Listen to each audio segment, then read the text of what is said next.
있으니까요. 또 의미 있는 시간을 함께 만들어 가보고자 합니다. 와주셔서 감사드리고요. 오늘 제가 1시에 진행하는 이 프로그램은 수영문에서 콜렉티브라는 이름으로 대한민국 미술계에서 활발히 활동하고 있는 7팀의 단체를 소개하는 자리입니다. 그리고 오늘 세 번째 순서로 이제 아트 콜렉티브를 모시고 그간 지난 작업들과 그 콜렉티브 활동에 대한 의견을 함께 나눠보려고 하는데요. 콜렉티브 기획은 예술 창작을 하는 사람이 2명 이상 모였을 때 어떻게 조음을 드러낼 수 있는지에 대한 질문에서 시작하고 있습니다. 우리가 각자가 어떨 때는 굉장히 고립된 환경에서 창작을 하는데 그런 둘 이상이 이렇게 모여가지고 협력을 할 때, 협업을 할 때 또는 그 이상의 어떤 또 다른 관계를 맺을 때 어떤 예술이 나오고 또 거기에서 어떤 조음이 있는지를 살피는 자리로 기획이 되었는데요. 박수로 아크리에이티브 퍼포먼스를 시작하도록 하겠습니다. 저희는 이제 한 5년차 된 콜렉티브 집단인데요. 이름은 이제 아하 콜렉티브라고 지칭을 하고 있어요. 저는 박주혜 작가님, 전 최지원이고요. 네, 그리고 여기는 김샛별 작가님이시고 여기는 정혜리 작가님이십니다. 저희는 동양화를 전공하고 필드에 나와서 디지털 매체를 가지고 미디어 기반으로 콜렉티브 활동을 하고 있습니다. 저희가 생각하는 동시대의 이야기들에 대해서 같이 얘기를 나누고 그거에 대한 상상 그리고 대안적인 환경 이런 질문들에 대해서 다각화하여서 작품을 하고 있는 그런 팀입니다. 그래서 저희가 궁금해 하실 것 같은 키워드를 이렇게 뽑아서 왔는데요. 일단 콜렉티브라는 해시태그, 그리고 누가 뭘 만들었어요? 라는 질문, 그리고 협업이라는 키워드가 가장 공통적으로 궁금해 하시는 부분이더라고요. 그래서 일단은 기획 단계가 있고 그 다음에 그 기획을 구체화하는 자료 수집 단계가 있을 것이고 또 그거를 어떻게 만들 것인지 테크니컬한 부분을 논의하는 단계가 있을 것이고 그 다음에 실제로 미디어를 활용해서 제작하는 단계가 있을 것이고 다 제작한 다음에 그 전시 장소에 가서 시연을 해보고 또 점검해서 디테일을 조정하는 그런 단계들이 하나하나씩 다 있을 텐데 이런 단계를 다 거치는 과정 속에서 여러 사람이 함께 협업을 하다 보면 다른 이견이 있을 수가 있잖아요. 그래서 그런 부분들을 어떻게 해결하는지에 대한 이슈들을 많이 궁금해 하시더라고요. 그게 저희가 아무래도 이제 다 같이 하나의 작품을 좀 만들어서 내놓는 경우가 많다 보니까 전시를 해도 여기에서는 누가 어떤 작업을 했고 어떤 작업을 했고가 아니라 모든 것들이 아하 콜렉티브라는 이름 하나로 붙어서 하나의 결과물로 나오기 때문에 그런 질문을 좀 많이 받는 것 같거든요. 결론부터 말씀드리자면 저희는 모든 작업을 정말 기획 단계부터 마지막에 내놓고 그거를 또 글을 다듬고 설명하는 방식, 홍보하는 방식 이 모든 프로세스를 좀 같이 진행하는 좀 특별한 케이스인 것 같기는 해요. 이어서 조금 쉽게 설명을 드리면 사실 콜렉티브가 지금 7팀이 이제 이어서 진행을 할 텐데 저희 팀의 좀 특성이라고 생각되는 부분이 이제 어떤 각자의 역할이 그러니까 직업군처럼 예를 들어 개발자,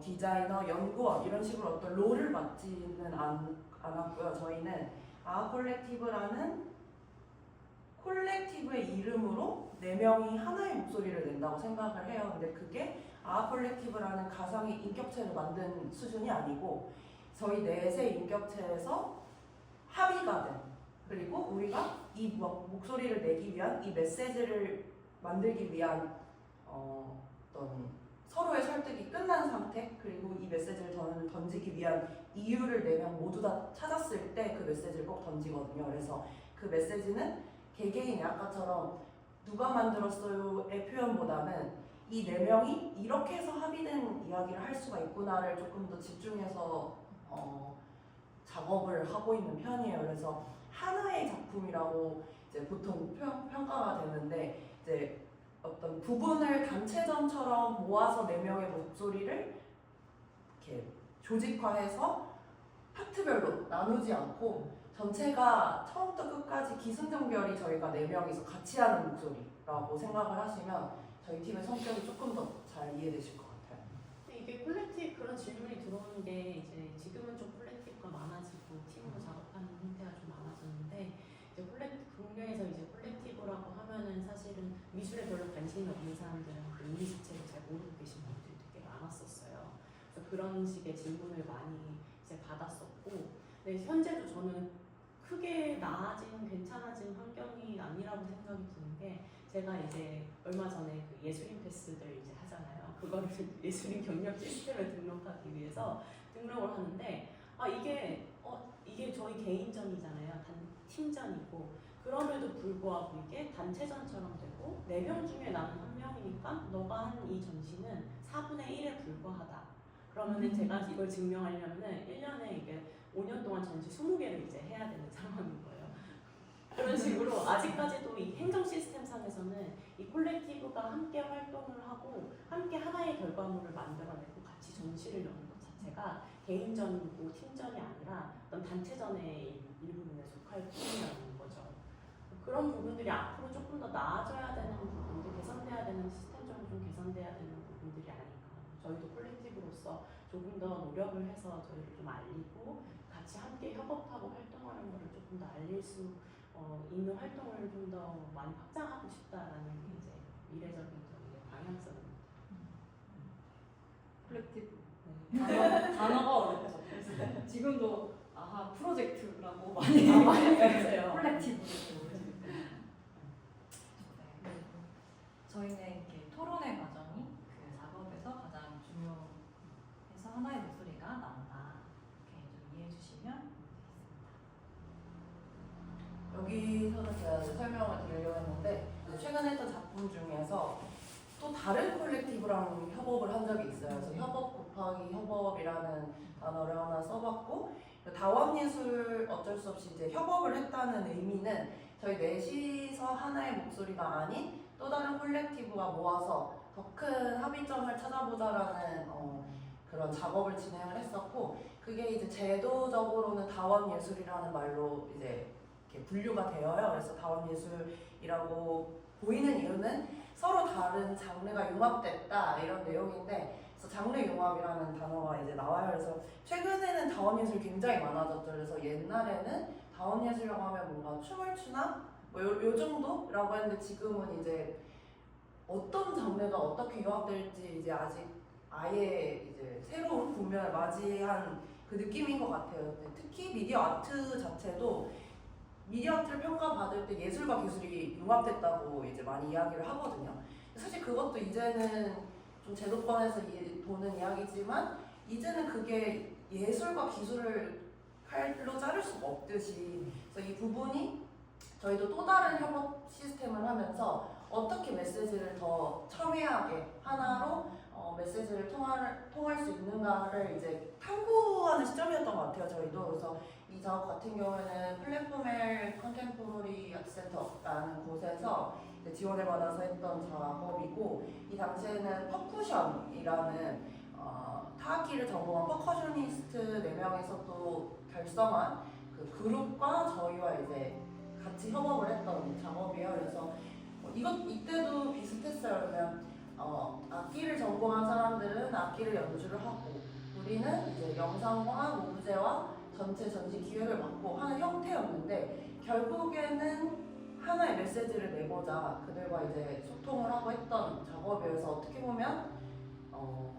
진짜 협업, 아예 타인과의 협업을 저희 넷이서 처음 했던 작업이에요. 그래서 이 작업 같은 경우는 저희 아벌트 팀 미디어를 그리고 아원 퍼쿠션, 이 퍼쿠션, 그리고 성악하시는 성악가분이 함께 하셨고, 그리고 작곡가분이 함께 하셔서 되게 여러 장르의 아티스트분들과 함께 협업했던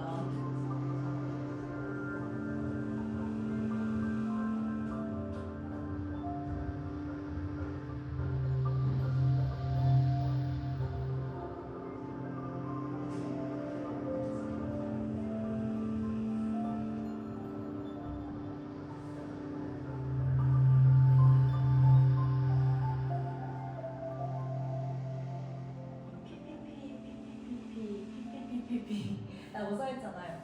이게 이제 전시 제목이었는데 피아니시모에서 시작한 그런 작업이었습니다. 그러니까 작은 목소리에서 시작된 메시지들이라는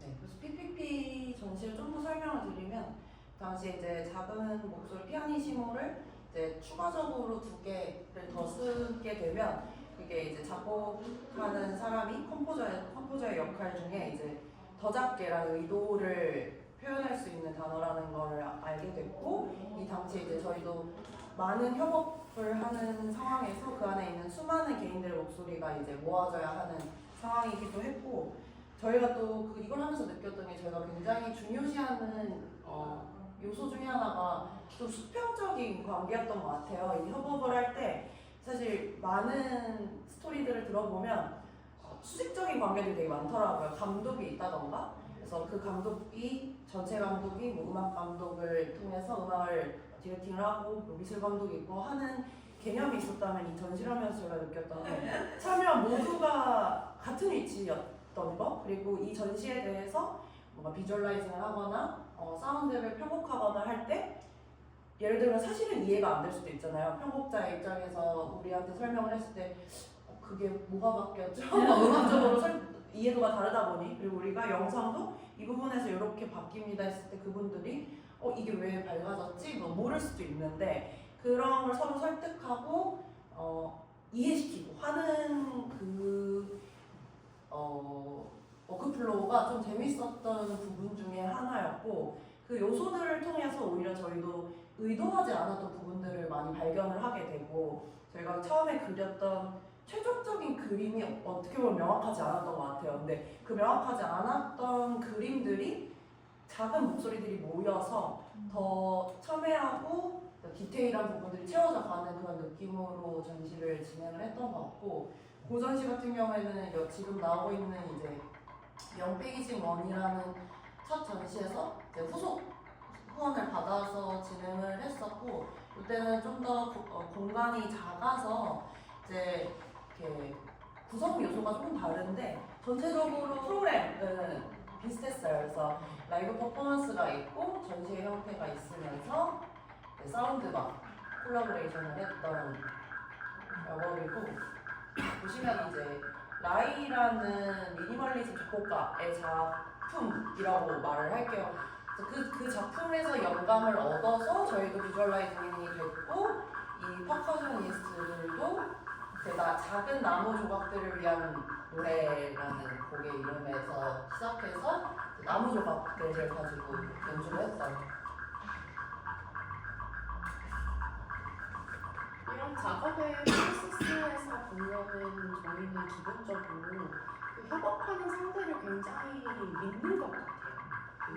기본적으로 믿음이 바탕으로 돼 있어서 이 사람이 하는 말이 내가 이해가 안 가면은 어떤 의도를 가지고 어떤 결과물을 나타내고 있는 건가 오히려 그 부분에서 소통을 더 많이 하고 이 사람이 그려낼 결과물들이 결국에는 정말 좋은 최적의 어떤 상태였다라는 걸 전제로 믿음을 가지고 항상 소통을 하기 때문에 이거는 좀 수평적인 관계가 가능한 게 아닌가 그렇게 생각이 듭니다. 어떻게 보면은 굉장히 조화롭고 화합의 자유이라고 생각될 수도 있지만 충돌의 연속이에요. 그래서 다른 관념과 관점들이 계속 충돌을 하면서 거기서 이런 방향도 있었구나. 이거는 믿고 가야겠다라는 그런 부분들이 있어서 가능했던 것 같습니다. 아까 보여드린 작품은 0과 1의 페이징이라는 제목의 작품인데 0과 1 사이에 무수히 많은 가능성들이 있을 것이다 라는 질문을 가지고 처음에 시작했고 각자 다른 의견들 그리고 상상들을 나누다 보니까 디지털 숫자에서도 이제 0과 1의 개념이 있고 또 이진법에도 0과 1의 개념이 있고 이제 친다 안 친다 한다 하지 않는다 이런 상대적인 개념에 대한 생각들로 이어지게 된 거예요. 음악에서도 퍼쿠션 수련회에서 이제 친다 안 친다라는 개념 자체가 어떤 것들이 있을까라는 생각들도까지도 이어졌고 그러다 보니까 협업이 상상되게 되었고 그래서 스티블라이의 전자음악을 떠올리게 되었고 이러다 보니까 계속해서 생각지 못한 키워드 하나로 다양한 장르의 그 생각과 관점들이 모이게 되는 현상들이 일어났던 그런 작업입니다. 이번에 소개해드릴 작업은 서소문 성지 역사박물관에서 진행했던 작품이에요. 23년도에 서울문화재단 후원으로 진행했던 작품이고 업다운 카운터라는 큰 전시 제목 아래에서 몽유도원 더 절니라는 제목으로 이상향에 대한 각자의 생각들에 대한 토론을 바탕으로 해서 하게 된 작업인데 이 작품의 내용도 내용인데 고정된 작품 하나를 바라보기보다 서선문 성지 역사박물관이라는 장소와 이 작품이 만났을 때 어떤 시너지가 일어났었는지에 대해서 좀 소개해드리고 싶어요. 이렇게 생긴 공간인데요. 보통은 저희가 뭐 미디어 아트, 미디어 코사주 이런 거를 하면은 미디어는 벽면에, 야외 벽면에 뭐 이렇게 세팅을 하고 다른 설치물을 선하는 방식이 좀 일반적인데 이 공간은 이렇게 사면으로 화면이 미리 세팅되어 있는 그런 공간이었고 특히나 순교자분들의 유해함이 이 가운데에 모셔져 있는 공간이에요. 굉장히 숭고한 공간이고 그 마음을 기리는 공간이기도 해서 공간의 이름 자체가 컨설레이션 홀이라고 위안의 의미를 지니고 있기도 해요. 실제로 이 공간이 지어지기 전에는 물이 흐르는 그냥 강이었는데 그 강 위에 이렇게 지어진 그런 곳이고 빛이 바닥면에서 쭉 이렇게 바깥으로 이어지는 디자인이 있어요. 빛이 위에서부터 이어져서 바닥면으로 다시 이렇게 소통이 되는 그런 구조, 그런 장소적인 특징이 매우 강했던 곳입니다. 실제로 관리를 천주교 대교구에서 하고 계셔서 공간 자체를 그래서 그 부분도 저희가 작품을 만드는데 그 장소성에 좀 고려를 했던 점이에요. 아무래도 그 공간에 오시는 관람객들 성격 자체가 일반 미술관이나 박물관이랑 조금 달랐고 지하가 아니라 위층에는 이제 갤러리나 전시 공간으로도 쓰이는 복도도 있지만 이제 실제 미사를 드리는 공간도 있고 그런 환경이 조금 특수했기 때문에 이 장소에 대해서 작품과 맞아 떨어질 지점을 되게 많이 고민을 했던 것 같아요. 작품의 개념에서 중요했던 부분은 동양미술에서 이상향으로 들어가는 문을 비유할 때 동굴, 더 케이브 이걸 많이 등장하거든요. 이 동굴에 대한 개념과 그 동굴을 하나하나 지나가는 과정이 문이라는 연결 지점으로 이어지는 매개가 되어서 영상 안에서 계속 등장을 합니다. 처음 씬에는 더 케이브라는 키워드로 해서 그 산세를 지나가는 듯한 카메라 워킹이 있고요. 그 다음에 두 번째 씬에서는 리본이라고 해서 다시 태어나다라는 개념을 담았고 문으로 계속 들어가게 되는 그런 처음 시작점이 있어요. 그 다음에 이제 물의 요소를 등장시켜서 물이 중력을 거슬러서 올라가는 듯한 연출을 통해서 저희가 생각하는 이상향의 형태와 장소와 연결된 지점을 함께 담아냈던 그런 작품이었습니다. 일단 공간 자체가 굉장히 그 성격이 강하고 그 종교적인 특성도 있지만 그 원래 서대문 형무소가 있던 자리였어요. 그래가지고 굉장히 그런 건축적으로 굉장히 멋있는 공간이고 저런 그 미디어 월을 어디도 대관을 해주지 않는 곳이에요. 여기가 사실은 그래서 거의 저희가 이제 최초로 이제 상영을 이제 하게 됐는데 보통 미디어 아트가 아까 말씀하셨던 것처럼 벽에서 일방적으로 우리가 바라보는 전시를 바라보는 형태 혹은 요즘에는 길거리 지나다니다가 샤이니지 같은 거 많이 보이시죠?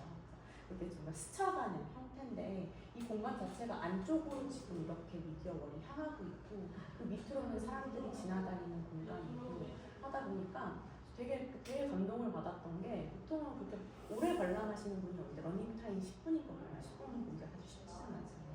몰입감 있는 장소도 아니기 때문에. 근데 이거를 한 시간 동안 계속 앉아서 보시는 분도 있고 앉아서 기도를 하시는 분도 있고 굉장히 그런 모습들을 감동을 받아서 눈물을 흘리시는 분도 있고 그런 모습들을 보면서 저희가 오히려 굉장히 감동을 받았던 케이스였던 것 같아요. 그래서 이건 확실히 이거 물론 우리의 작품 작업이 이런 것들을 많이 연구해서 한 결과물이긴 하지만 이 공간과 만나지 못했다면은 이런 시너지를 낼 수 있었을까라는 생각을 이제 많이 하게 되는 거죠. 또 요즘 사실 지나다니다가 길거리에서 있는 뭔가 그냥 유행처럼 있는 건 디지털 사이니지 같은 기역자 모양으로 아나몰픽으로 있는 형태들을 보면은 조금 안타까운 부분이 많아요. 이거를 무조건 영상을 크게 보여주는 방식이 아니라 이 공간 주변의 환경 공간과의 어떻게 보면 이런 시너지를 같이 고려를 해야 되는데 이번에 그 명동에 있는 신세계 같은 거 보셨나요? 저도 이렇게 보기만 인터넷으로 보기만 했는데 원래 거기가 그 신세계가 이 건물을 그대로 유지하면서 그 장식품들이 있고 거기에 이제 미디어 파사드를 하는 형태였잖아요. 이번엔 아예 다시 전광판으로 바꿨더라고요. 근데 그 주변에 이제 한국은행이라던가 이런 그 주변이 너무 고즈넉하고 좋잖아요. 우리 근데 건물들이. 근데 그거를 같이 함께 원래 이렇게 살려서 있던 그 건축물이 참 멋있었고 그렇기 때문에 그 신세계가 처음에 크리스마스 이벤트를 했을 때 훨씬 더 시너지가 좋았던 건데 지금은 그렇게 다 외벽으로 크게 광고판처럼 만들어버리니까 OPX랑 크게 다를 바가 없고 그런 공간성이 조금 아쉽고 오히려 몰입감이 영상의 몰입감이 좀 떨어진다라는 생각이 좀 들게 되더라고요. 그래서 앞으로 좀 나아가야 할 방향성이 아닌가 그게 우리가 좀 어떤 공간성을 고려하고 그걸 바라보는 사람들의 몰입감을 고려를 해서 아무리 이제 미디어 뭔가 아트이더라도 그런 것들을 좀 고려를 하는 방식으로 더 발전해 나가야 되지 않을까라는 생각이 듭니다.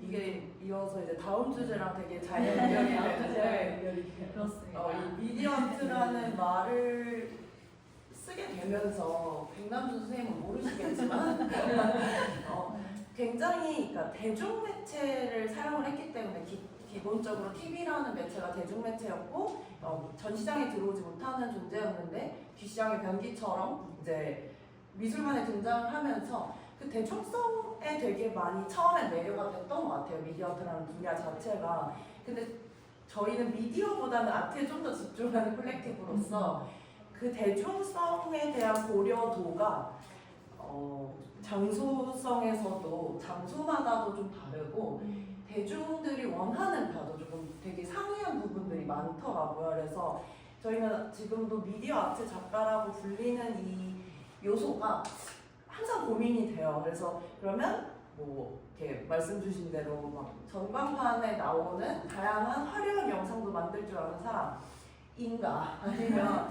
저는 사실 계속 메시지라고 얘기하는데 저희는 하고 싶은 이야기와 소통하고 싶은 이야기가 있는 것이지 나는 영상물로 LED 전광판을 만들고 싶은 사람은 아니거든요. 그래서 그 부분이 되게 혼재되고 혼용되어서 사용되는 부분들이 저희가 좀 아쉬울 때가 많아요. 실제로 뭐 공공 지원 사업을 할 때 시각예술 분야로 넣었을 때 이건 미디어 아트라고 바뀐다든지 오히려 미디어 아트라고 접근해서 저희는 아트를 하고 싶었는데 이건 공공예술이기 때문에 대중성을 더 고려해야 한다 하는 혼용되고 혼재되는 그 부분이 거의 대학 입학시험 치르듯이 이 공고는 출제자의 의도가 무엇일까 그런 걸 고려도 하게 되고 그런 부분들이 굉장히 아직은 뭔가 확립된 부분이 많이 없고 그 와중에 저희는 콜렉티브다 보니 단체 지원이 안 되는 사업들도 되게 많았고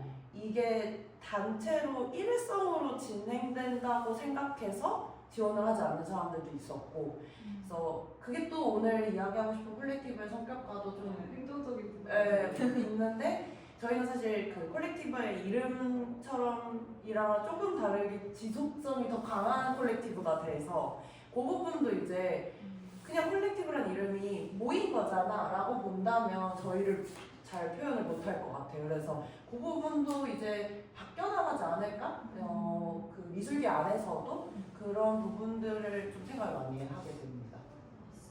예전에는 미술인들이 미술 안에서의 사조를 생각하면 됐었는데 이제 미디어 아트라는 그 용어 자체가 나오는 시점들이 그냥 새로운 매체, 새로운 생각 이런 것들이 계속 나오는 시기마다 이거 미디어 아트다, 이거 뉴 미디어 아트다, 뉴 미디어 아트다 이렇게 칭해지는 현상 속에서 이제 그 다음에 대한 적절한 용어가 없는 채로 현대 예술이 이루어지고 있는 시점이 아닌가 그런 생각도 들고, 또 하나는 미술이라는 영역보다는 이 미디어 아트라는 용어를 산업적으로 그리고 또 기업 모든 영역에서 목적성을 가지고 이 아트를 보여주고자 하니까 되게 컨셉의 표현 중에 하나로 기획되는 경우가 많아서 이 부분이 어떤 장르에서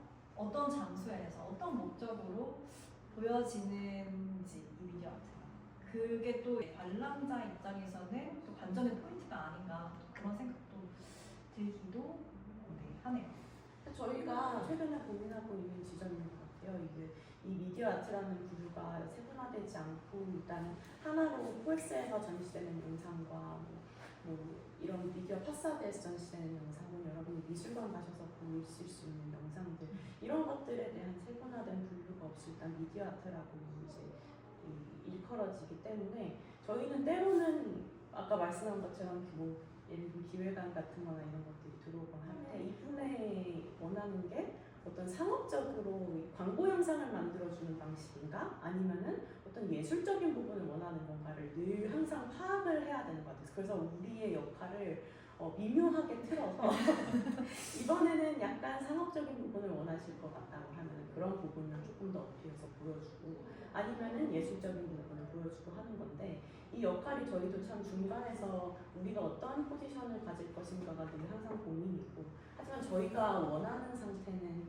좀 예술적인 부분 저희의 컬렉티브 성격이라던가 아니면 우리가 말하고자 하는 주제 같은 것들을 조금 더 이제 보여주고 싶은 건데 뭐 예를 들면 최근에는 제주 현대미술관 공공수장고라는 곳에서 전시를 했었어요.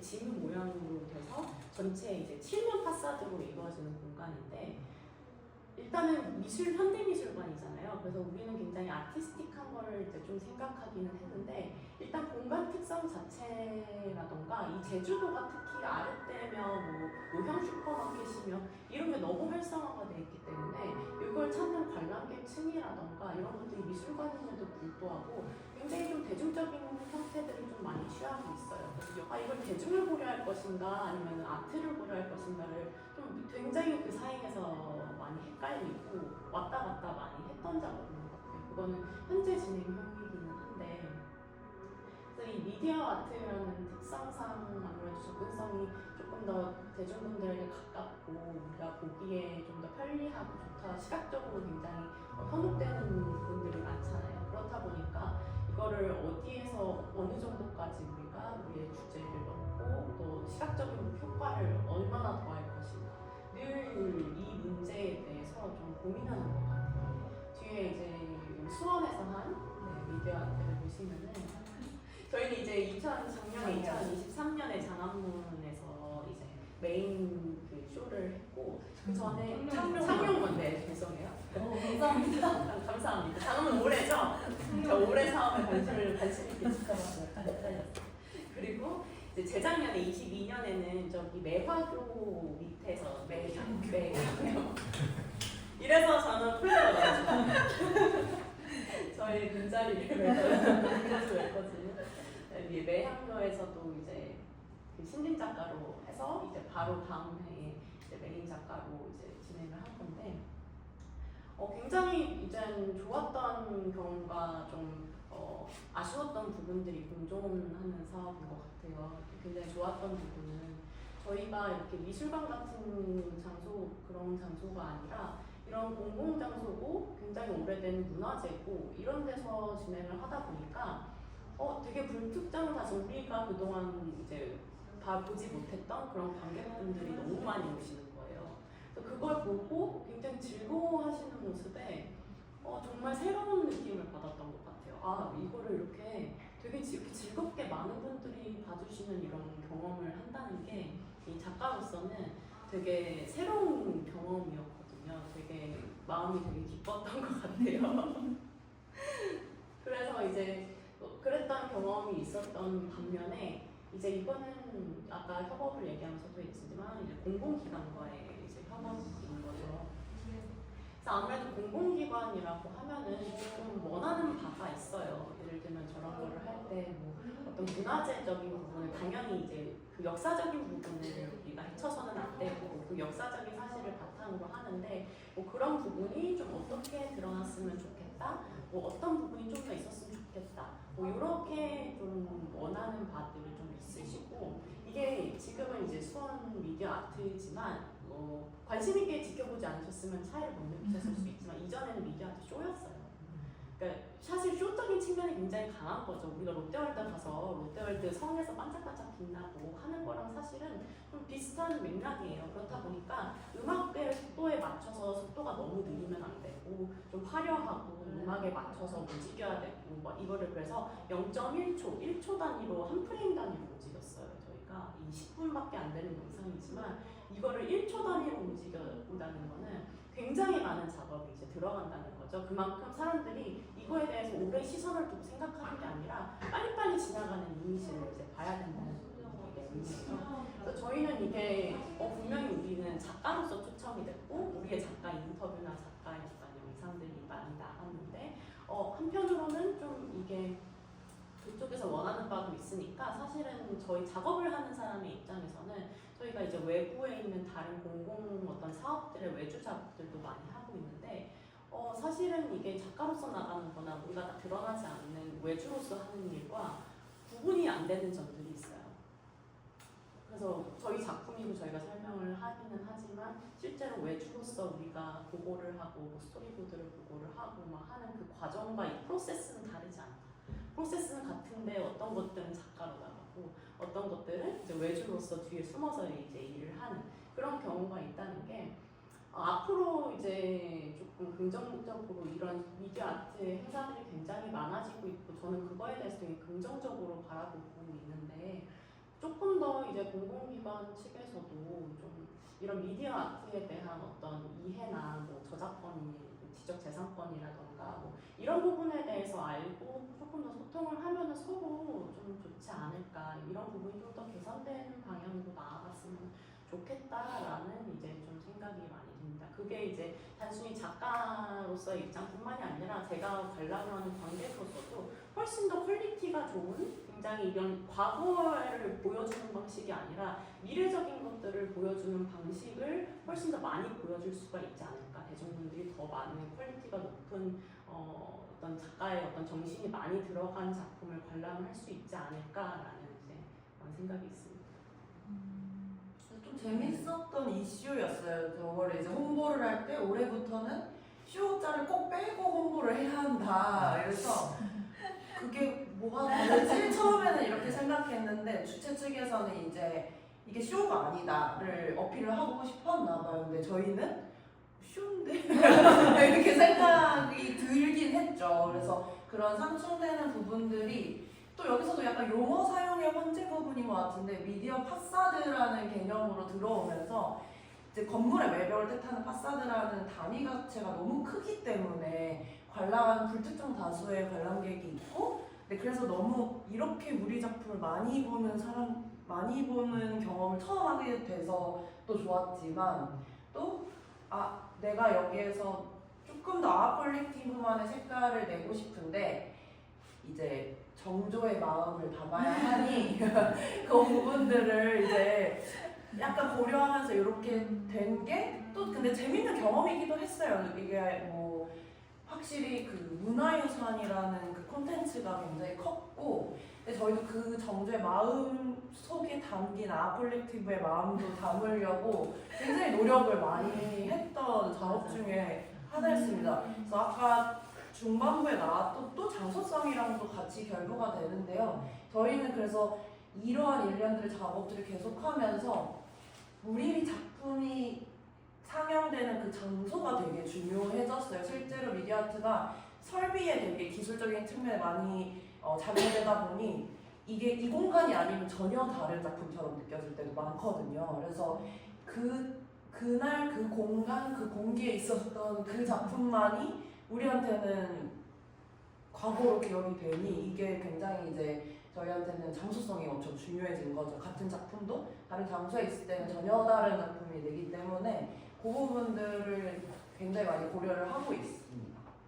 우리가 장소성이 그래서 중요하게 이제 인지돼야 되는 게 맞는 것 같기도 해요. 마지막 주제로 넘어가려고 합니다.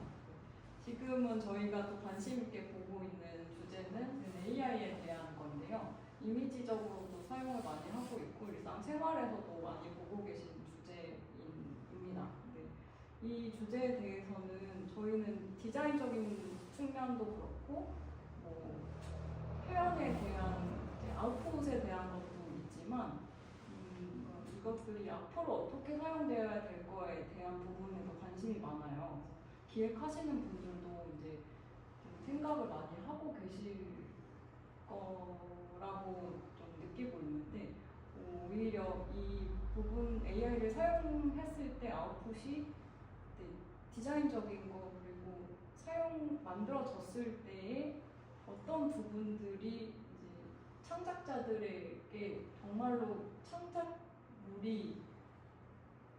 창작물로서 온전하게 창작자에게 소유가 될 것인지에 대한 것이나 아니면 이게 정말 창작자에게 온전한 원본물로 있어줄 것인가에 대한 것들이 좀 신경이 좀 많이 쓰이는 부분이기도 합니다.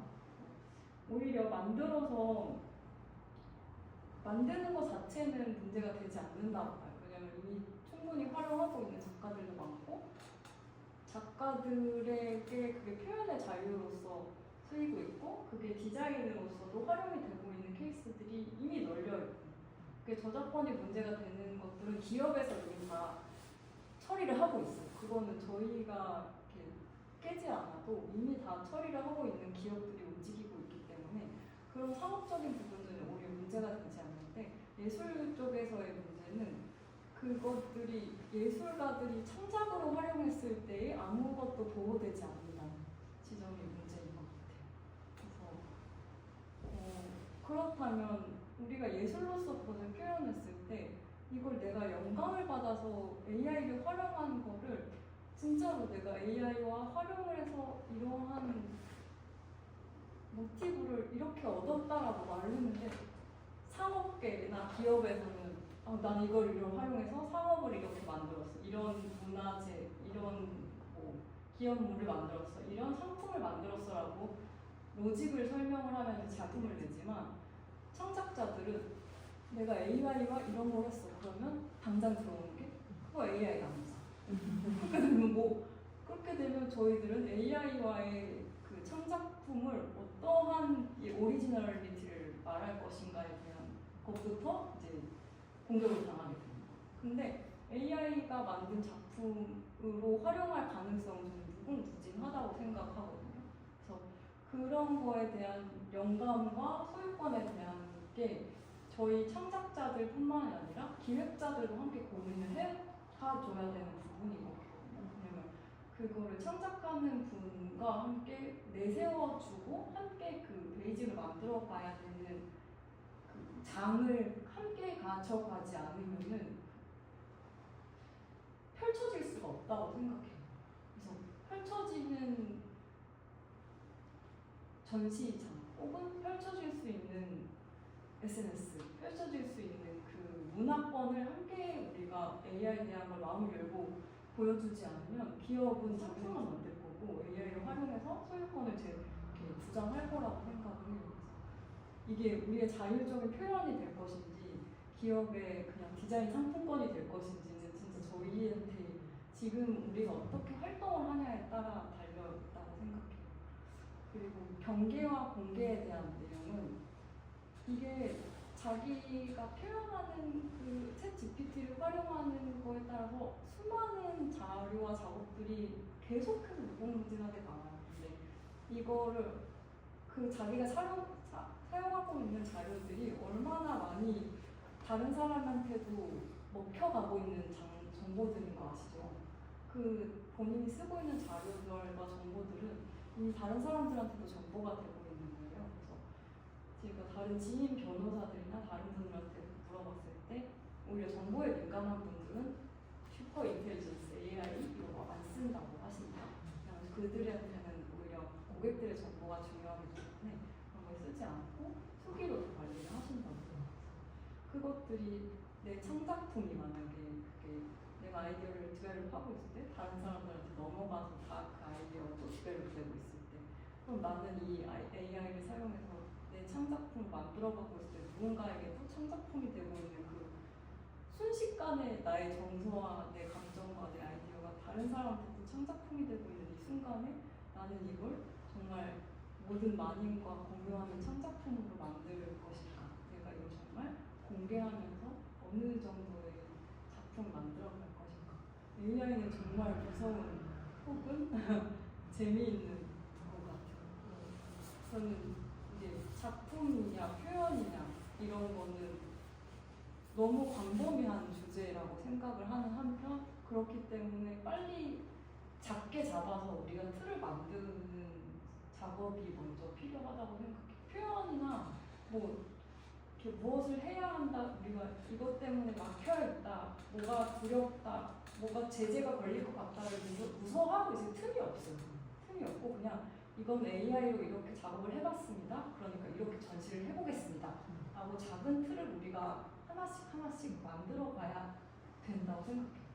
그러니까 이제 더 이상 사람과의 협업을 넘어서 좀 AI와의 협업에 대해서 생각해 볼 지점인데요. 저희는 실제로 AI와의 협업을 많은 다양한 단계에서 진행할 수도 있지만 이제 기획 단계에서 예를 들면은 뭐 저런 이미지 제안서 단계의 어떤 내가 결과물 이미지를 과거에는 모델링하고 뭔가 뭐 디자인하고 했던 요소들을 이제 프롬프트를 디자인을 하는 사람이 됐죠. 그래서 저는 이제 프롬프트도 디자인이라고 생각하거든요. 그래서 어떤 디자인이 나오느냐에 따라 산출물이 다르기 때문에 이렇게 굉장히 휘발성 이미지들을 만들어낼 때 적극적으로 좀 많이 사용을 하고 있고, 그리고 저희가 영상을 다루다 보니 영상 안에서도 이제 조금 노동을 아낄 수 있는 부분들을 또 이것도 프롬프트 디자인을 통해서 제작을 하는데 사실 아직 영상까지는 많이 적극적으로 쓰이지는 못해요. 왜냐면 아무리 프롬프트 디자인을 넣어도 얘네가 갖고 있는 알고리즘이 학습이 조금 덜 됐다고 느껴져요. 저희도 실제로 사용하는 입장에서. 근데 그런 식으로 저희가 아까 주연님 말대로 이제 계속해서 적극적으로 사용을 하고 프롬프트 디자인을 하다 보면 우리만의 프롬프트를 가지고 남들은 하지 못하는 산출물을 또 만나게 되지 않을까라는 방식으로 인공지능과의 협업도 굉장히 적극적으로 사용을 하고 있습니다. 작품의 과정 속에서 서포트들이 이제 활용할 수 있는 부분들이 많이 있어서 그런 장점을 잘 활용하면 좋다고 생각이 들고, 작품의 전면에 AI를 드러낼 때는 이제 그 딥러닝 모델이 가지고 있는 고유의 편향성에 대한 경계심을 또 가지고 접근을 해야 된다라고 정리를 하면은 경계. 네, 경계도 하고 네. 공개도 하고 네, 경계와 공개를 같이 하시는 같이 하면 좋지 않을까라는 생각으로 주제 마무리하면 좋겠습니다. 네. 감사합니다. 감사합니다. 질문 있으시면 편하게. 네. 오늘 너무 알차고 사실 좀 많은 질문이 드는 부분도 있었어요. 그래서 저부터 약간 궁금했던 부분이 두 가지가 있었는데, 하나는 이제 그 박주혜 작가님께서 얘기해주셨던 그 진짜 협업, 그러니까 그 가짜와 진짜 협업의 어떤 여러 어떤 그 위계를 설정을 할 때 조금 더 이제 진짜라고 부를 수 있는 것은 무엇일까 하나가 있었고, 그 끝에서 그 이제 지원님도 여쭤주셨죠. 그 AI의 어떤 평면성에 대해서, 그러니까 AI 개발자들의 사실 이데올로기와 여러 가지 어떤 철학들이 당연히 반영되었을 텐데 창작자로서 그것을 어떻게 감지하고 있고 거기에 대한 어떤 좀 문제의식이 있거나 그거에 대한 어떤 활용 방향들이 좀 하고 계신 게 있다면 어떤 것들일지 좀 궁금해요. 진짜 협업이라고 말을 했을 때는 저희가 저희 콜렉티브가 추구하는 협업이라고 말씀을 드리고 싶어요. 아까도 말한 것처럼 호흡이 조금 느린 편이에요. 저희는 각자가 작품 경향 자체가 조금 사실 천천히 터닝되는 포인트들이 있는데 미디어 아트에서 밖에 이렇게 전시되는 작품들이 사실은 그 프레임이 굉장히 빨라요. 전향되는 프레임들이 좀 빠른 게 한 80%예요. 근데 저희는 첫 번째로는 영상 자체가 시각적으로 볼 때는 조금 천천히 되는 걸 좋아하고, 두 번째는 혜리 작가님도 말씀하셨는데 신뢰라는 단어를 좀 쓰고 싶어요. 이게 작품의 프로젝트 내용을 듣지 않았을 때도 뭔가 내용적인 거 외적으로 저희가 대화를 나누거나 관계를 맺었을 때 이 사람과의 관계나 이 분위기나 이런 그 내용을 듣지 않고도 이 사람과의 관계 속에서 우리가 신뢰가 바탕이 됐을 때 그 작업도 뭔가 신뢰를 하게 되는 이 흐름을 형성을 합니다. 그러면 그때 우리는 그 작가와의 협업을 신뢰를 하게 돼요. 그러면서 이분과 협업을 해보고 싶다라는 대화를 시작합니다.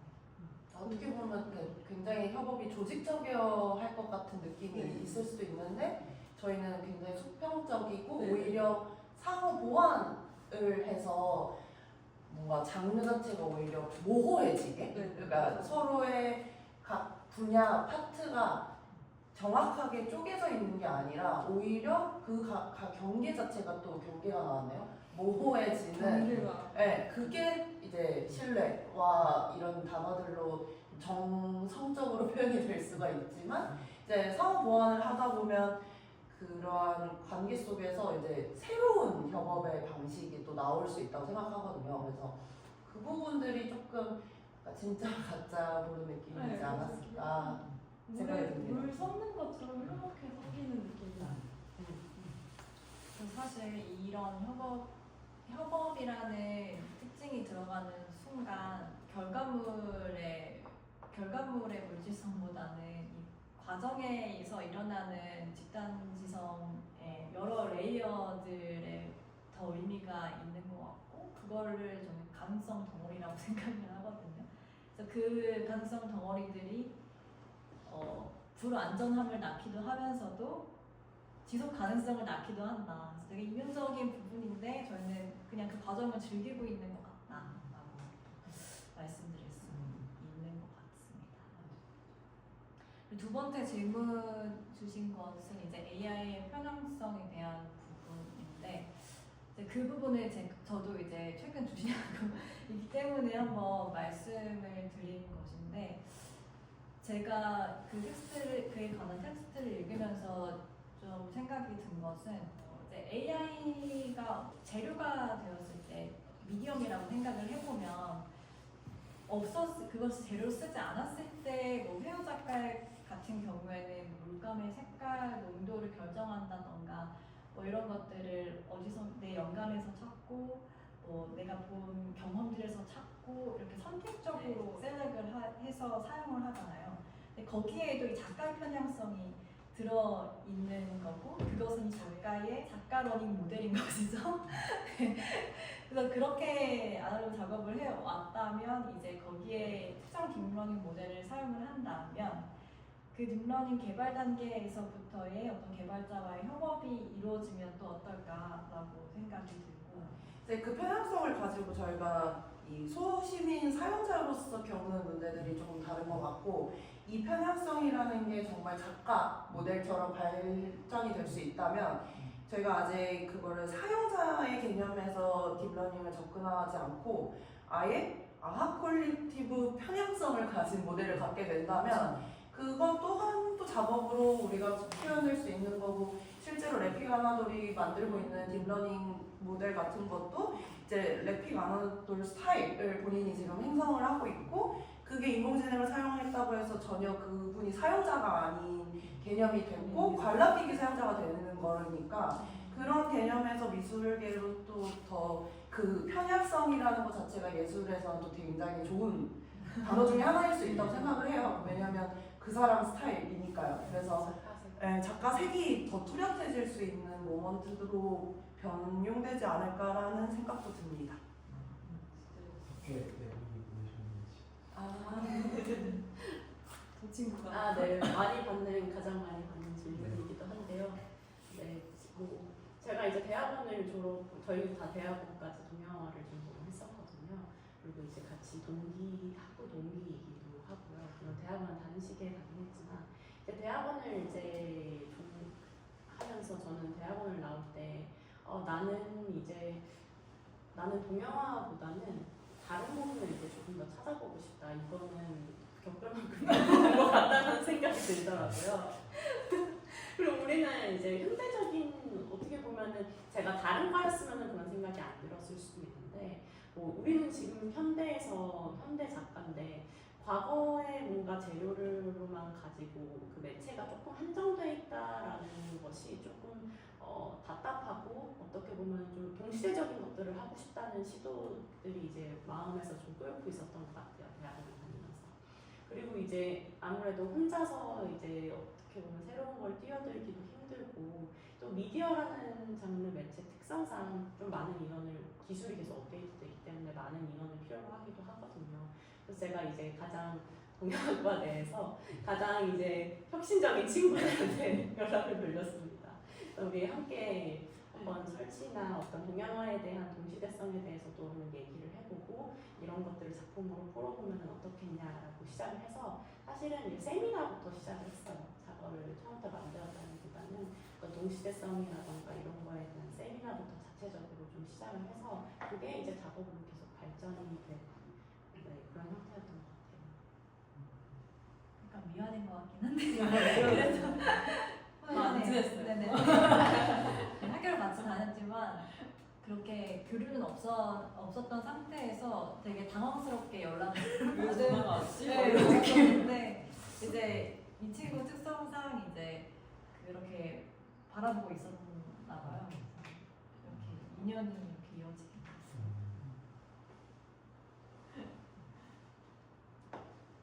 아까 사실 좀 이제 성향성에 대한 질문에서 그것도 생각 중 하나는 아하 컬렉티브가 굉장히 어떤 문화적 스테레오타입에 대해서 그 스테레오타입 이미지에 대해서 다른 분들에 비해서 굉장히 예민한 감수성을 가졌다고 생각을 하거든요. 인식을 가지고 있고 그렇게 했을 때 결국에 이제 AI가 제작하는 이미지 가운데서 어떤 문화적, 사회적으로 또는 때로는 정치적으로 어떤 일부 특정 이미지를 계속 재생산해서 반복하는 경우가 있다고 생각하거든요.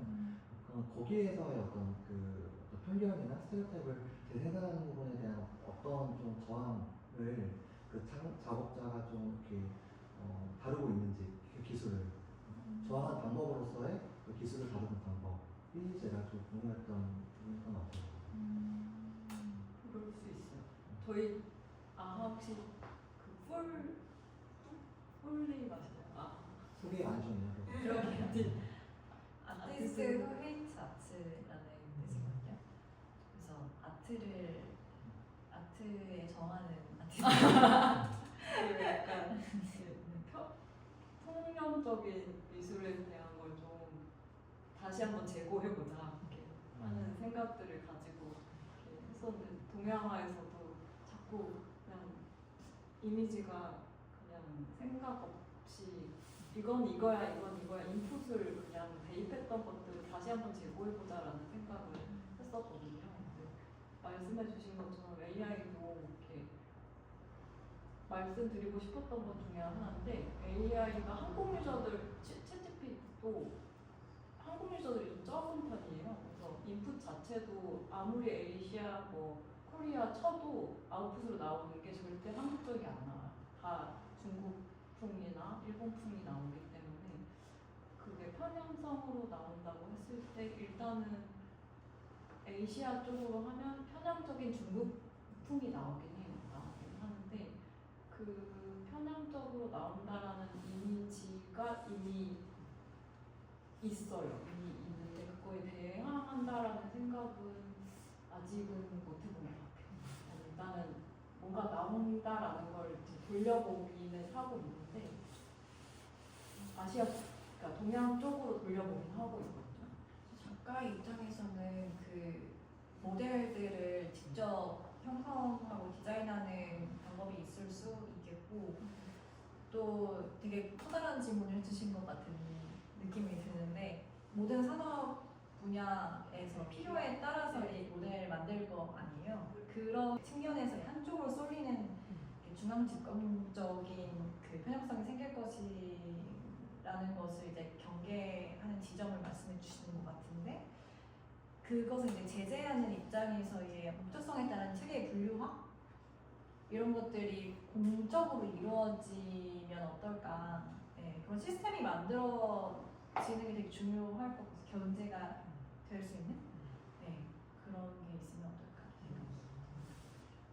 그럼 지금 보여주신 작들은 거의 다 AI 제너레이팅 그런 식으로 만들어진 거예요? 아니요.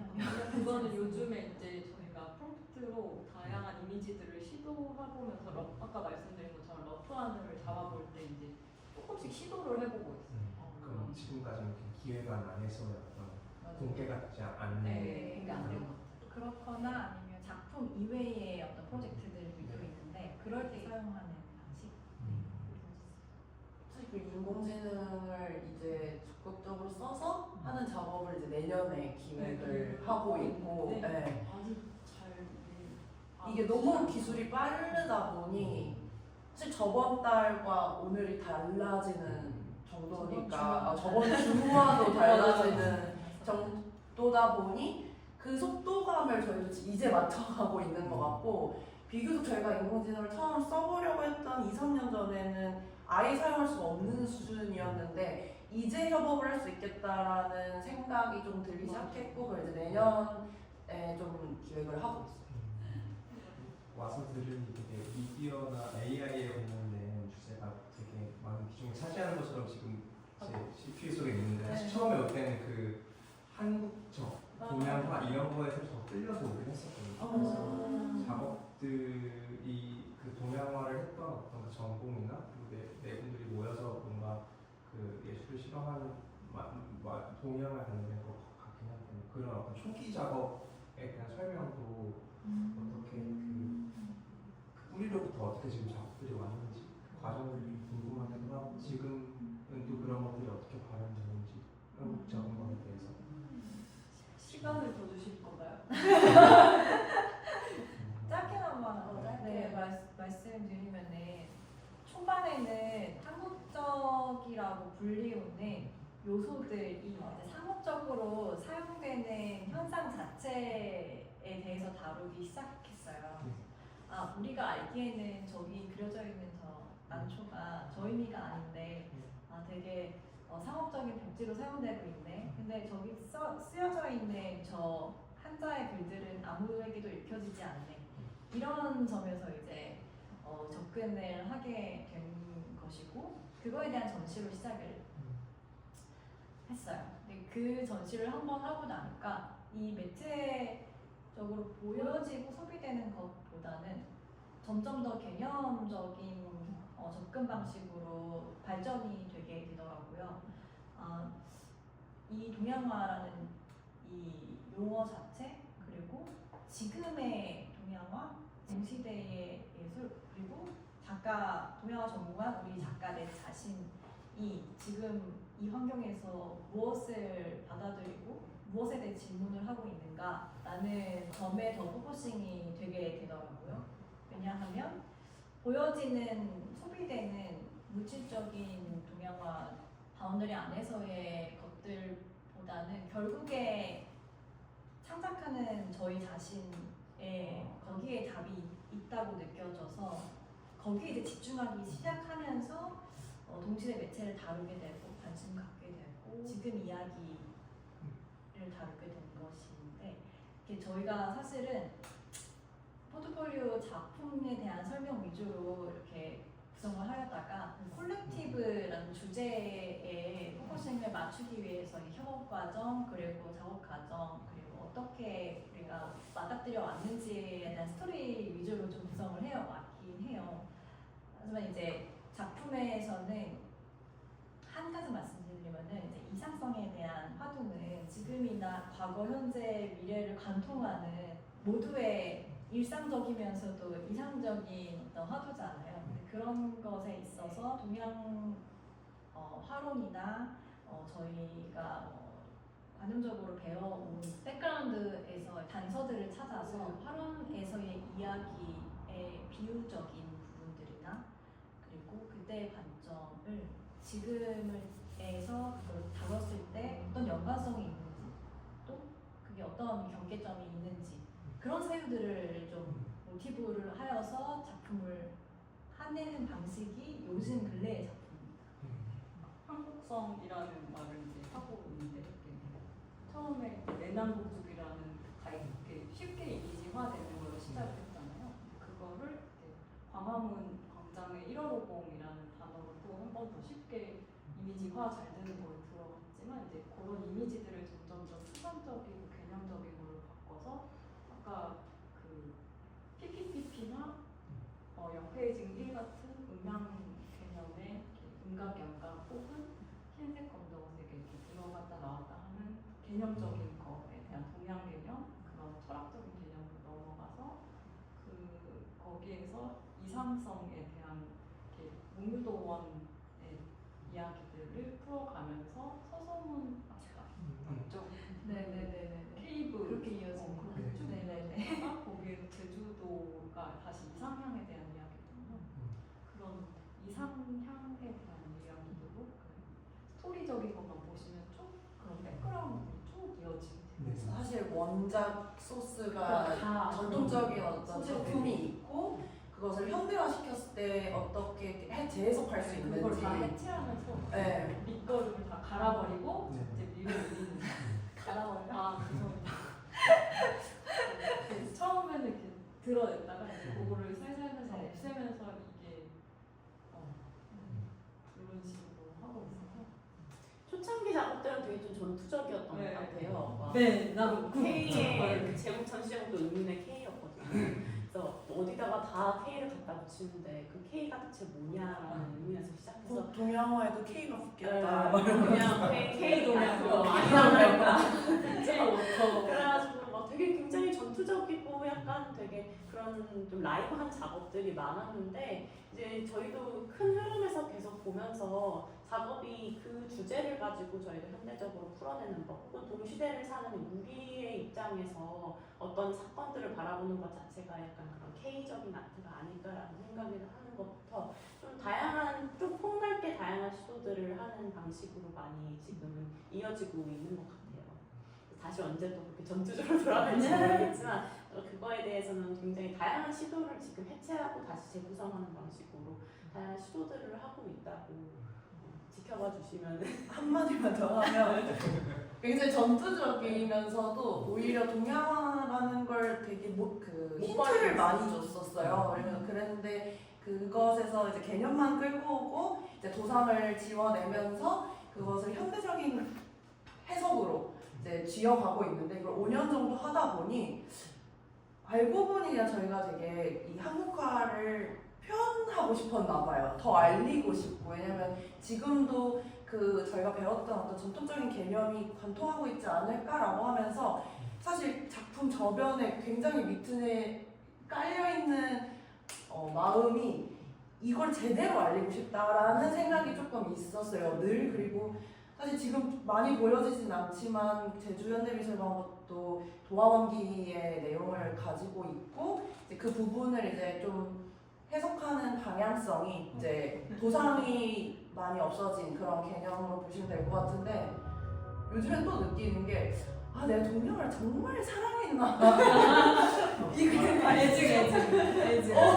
버리질 못하고 뭘 얘기만 해도 다 레퍼런스나 결국에 내가 찾아오는 논문의 원문이 동양화인 거예요. 그래서 그래서 몽유도원 안에 들어갔다라는 느낌이 네, 그래서 그냥 이미지 비주얼라이징으로는 많이 안 보이실 텐데 대화를 나눠보시다 보면 되게 동양적인 요소들을 잘못되게 표현되는 걸 좀 바로잡고 싶기도 했고 그 오용되는 것들을 우리만의 재해석으로 현대적으로 해석해보고 싶다라는 게 컸죠. 붓과 벼루가 아닌 모습. 그럼 원래는 저런 어떤 3D 툴이나 이런 걸 다루지는 않다가 하기로 해서 그때 피땀 눈물 뼈 밤새 막 정확하네요. 사실은 기술에 대한 부분은 항상 현재 진행형이고 내일 또 뭐가 네. 나오면 또막 그래서 항상 그 그런 기술적인 부분에 매몰되지 않으려고 균형을 잡는 일도 늘 항상 신경 써야 되는 부분이고 작업에서 맞아요. 신경 쓰고 있는 부분인 것 같습니다. 또 질문하세요. 네. 질문. 그 아까 초반에 이제 콜렉티브의 어떤 방향, 아하의 방향성 중에 어떤 효율, 제가 느끼기엔 효율보다는 어떤 그 평행하게 계속 전투하면서 뭔가 이렇게 섞어 나간다고 하셨는데 되게 좀 기술적으로 그러면은 어떤 그 되게 저도 뭔가 협업을 할 때 저한테 부족한 어떤 기술자들을 이렇게 끌어와서 뭔가 그 콜렉티브인지 모르겠지만 뭔가 인체를 만들어서 뭔가 하잖아요. 그러면 이런 기술을 배울 때나 할 때도 내부에서 똑같은 기술의 정도를 다 가져다 가려고 노력하는 건지 혹은 그래도 약간 효율을 위해서 그 안에서의 분업을 또 하시는지도 궁금하고. 뭐 일단은 뭐 이 친구가 작업을 하면은 제가 그거를 받아서 이어서 해야 되니까 어떤 그 친구가 뭔가 새로운 툴을 해서 다룬다라고 하면 어느 정도 그거를 내가 받아서 응용할 수 있는 정도는 기본적인 것들을 가지고 가야겠다라고 생각을 해서 따라가지만 반대로 그렇게 하나를 기술을 하는 것도 굉장히 어렵거든요. 3D 툴 하나 다루는 것도 굉장히 어렵기 때문에 그래서 이 친구가 이런 어떤 그 프로그램을 다룬다라고 하면은 근데 이런 것들을 할 수 있는 부분이 우리에게 좀 더 작업을 풍성하게 할 수 있고 표현 범위를 넓힐 수 있다 하면은 각자 그 툴을 찾아서 좀 공부하는 편인 것 같아요.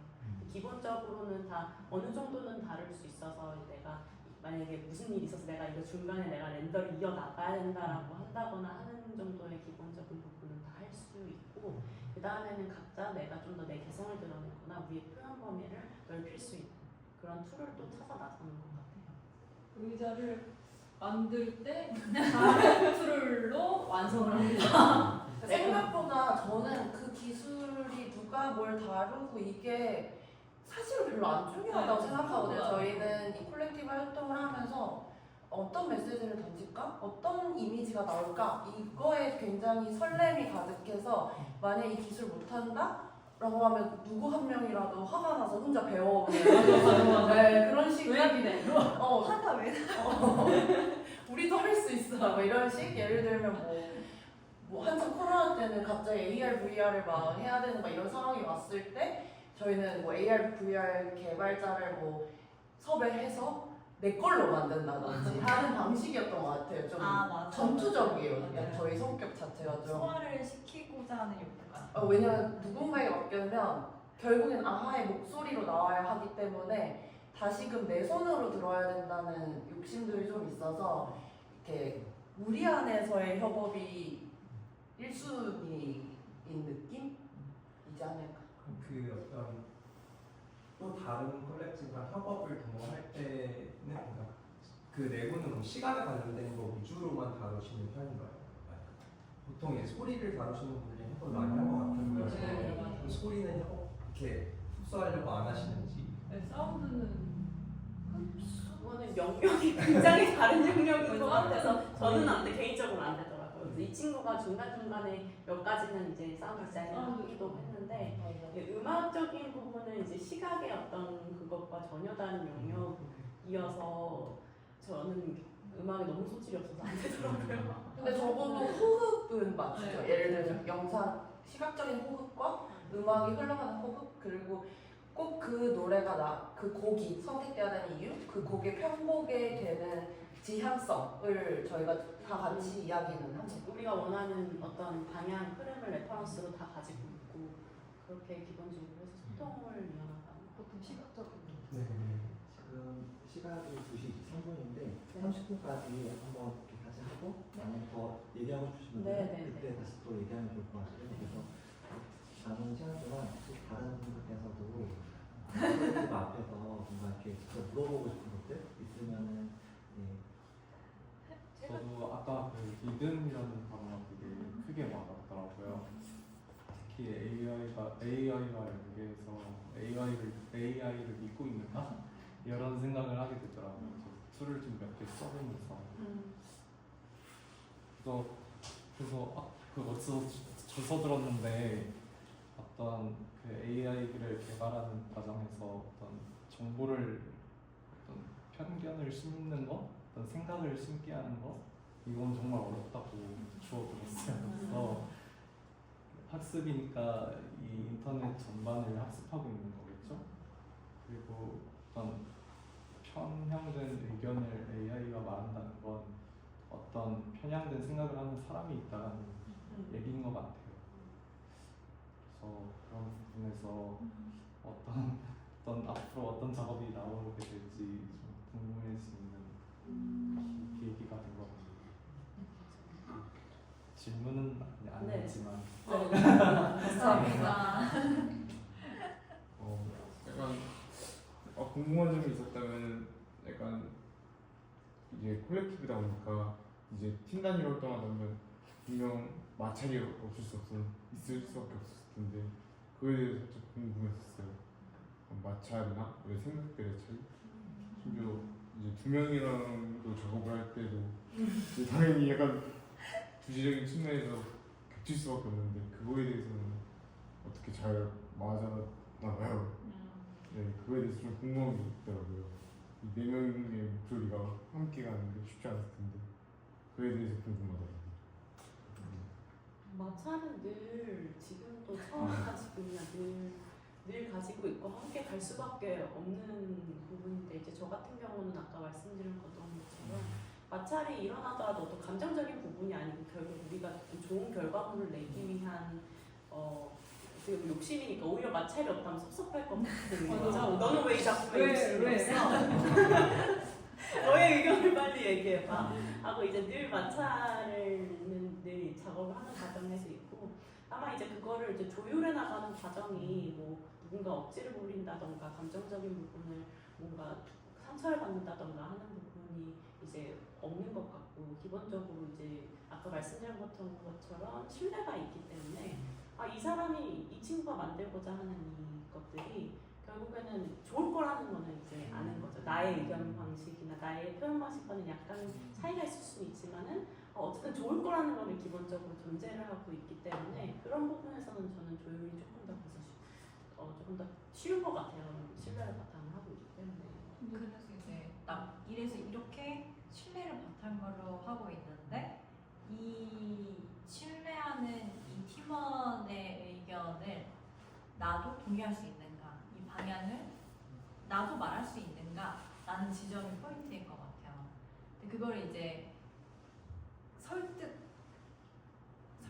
게임을 될 때까지. 네, 될 때까지 설득을 합니다. 이렇게 생각 계속 이러고 있으면 못 가. 이렇게 설득을 해야 대중분들도 설득을 하는 것이기 때문에 설득에서 이긴 사람이 대중을 더 많이 설득할 수가 있겠죠. 그것을 이제 부정적으로 생각하지 않고 즐겁게 생각하기 때문에 작업을 할수 너무 있는 즐거워요. 그 설득이. 약간 좀 더 마찰에 대한 정의가 다른 것 같은데 저는 5년간 단 한 번도 없었다고 생각했거든요. 지금 늘 있다고 생각하는 사람 옆에 이렇게나 다른 4년 전엔 안 그랬거든요. 맞아요.